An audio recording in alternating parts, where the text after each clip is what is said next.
The fathers of these Peshmerga special forces fought from the mountains for decades to try to get rid of Saddam Hussein.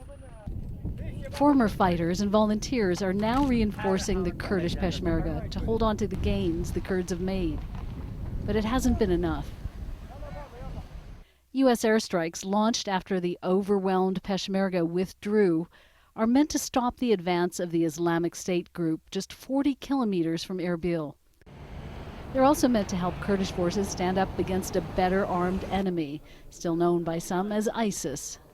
They have acquired huge amounts of modern weapons, of munitions, of tanks, of armored Humvees, of long-range artillery pieces, you name it. In fact, there was no comparison between the firepower of ISIS and the Peshmerga forces. Yes, there has been some reverses by the Peshmerga, some disorganization, some withdrawal of certain parts, but this is not a classical war. This conflict, a spillover from the war in Syria, is one that no army has fought here. The combination of Islamic State fighters with suicide bombers and American weapons seized from Iraqi forces has made them difficult to stop. We need this to buy time, to regroup, to reorganize, and to go on the offensive.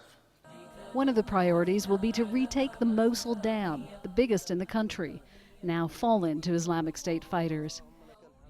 At risk are also oil fields, which had been protected by Iraqi security forces, and then the Peshmerga, now within territory held by the radical group.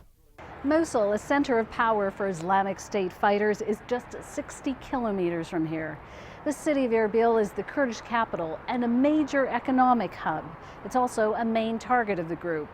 The United States believes its airstrikes will help defend the city, but propping up Kurdish security forces will be a much longer mission. Jane Araf, Al Jazeera, Erbil.